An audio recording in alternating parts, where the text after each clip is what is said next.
رسول اللہ اما بعد باب ما جاء ان الاعمال بالنیت والحسبۃ، باب ہے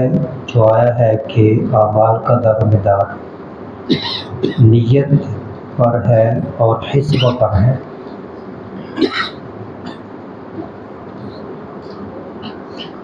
امام بخاری رحمہ اللہ کا یہ معمول ہے کہ وہ باب کے اندر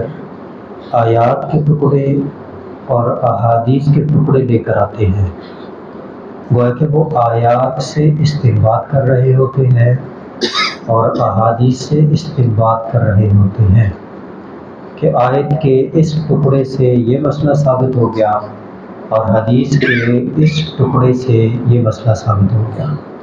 اب یہاں پر ایک جملے کے اندر بنیادی طور پر وہ دو احادیث کے ٹکڑے لائے ہیں، دو الگ الگ احادیث ہیں۔ ایک میں لفظ ہے بالنیت اور دوسری روایت میں لفظ ہے بالحسبۃ۔ بالنیت کا مطلب ہے اعمال کا دار و مدار نیت پر ہے، اور حسبہ کا معنی جیسے دوسرے مقام پر دوسری روایت دوسری آیت میں دوسری حدیث میں ہے ایمانا واحتسابا، من صام رمضان ایمانا واحتسابا،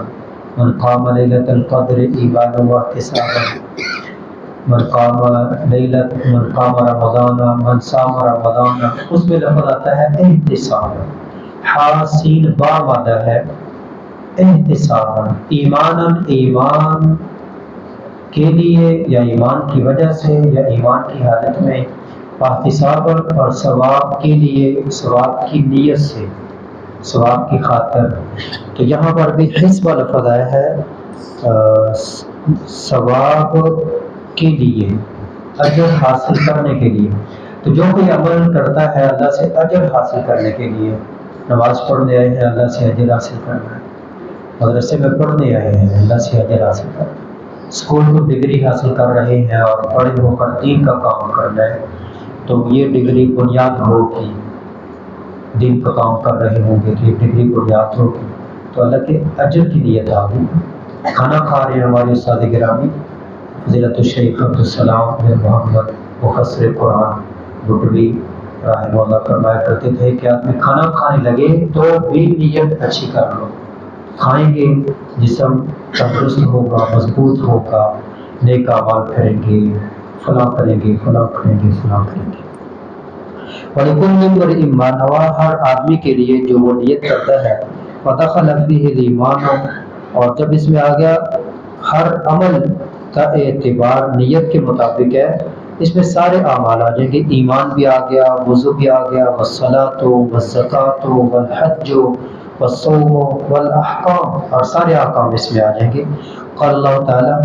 كُلٌّ يَعْمَلُ، ہر ایک عمل کرتا ہے عَلَىٰ شَاكِلَتِهِ،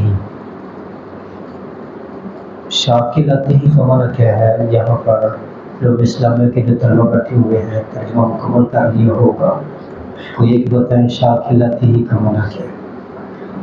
قرآن کریم کا مکمل ترجمہ یاد کرنے کا یہ طریقہ ہے کہ اس کو ایک دفعہ مکمل کو پڑھیں،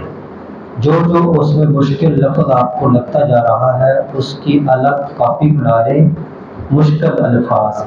معنی بنا لیں، ان کو بار بار دہرائیں، جو پھر پکے ہو جائیں معنی کے اوپر ہاتھ رکھیں اور پوری لائن پڑھیں، جو آتا جا رہا ہے اس کے اوپر ٹک کرتے رہیں، یہ آتا ہے، یہ آتا ہے، یہ آتا ہے۔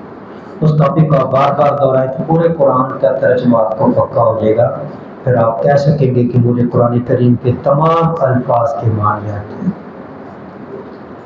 تو جو مدرسے میں نہیں پڑھتے ان کو بھی یہ کام کرنا چاہیے، تو جو پڑھتے ہیں ان کو تو ضرور کرنا چاہیے۔ اور ہماری تیسری کلاس تک چوتھی کلاس تک ترجمہ مکمل ہوتا ہے، تیسری تک مکمل ہوتا ہے، چوتھی تک ہوتا ہے، چوتھی تک ہوتا ہے۔ پانچویں والے بتائیں کب مکمل ہوتا ہے؟ کوئی نہیں پانچویں والا ادھر، چوتھی والے آپ بتائیں گے کب مکمل ہوتا ہے؟ چوتھی میں مکمل ہوتا ہے، تو آپ کو دعویٰ کرنا چاہیے نا۔ شاکلاتی کا معنی انہوں نے بیان کیا علی نیتی، اپنی نیت کے مطابق ہر کوئی کام کر رہا ہوتا ہے۔ نفقۃ الرجل، آدمی کا خرچ کرنا، علی اہلہ، اپنے اہل پر، یہ بھی حدیث ہے آگے آ رہی ہے، یحتسبھا، جس میں وہ ثواب کی امید رکھے، بچوں پہ خرچ کر رہے ہیں ثواب کی امید، تاکہ اپنے اوپر خرچ کر رہے ہیں ثواب کی ہوگی صدقہ وقال ولیکن جہاد و نیت جہاد اور نیت جہاد کی نیت رکھنا نیت رکھیں اس کے مطابق اپنے آپ کو تیاری رکھیں آج اسی پر اتفاق کرتے ہیں حدیث کل پڑھیں گی وما علی الا البلاغ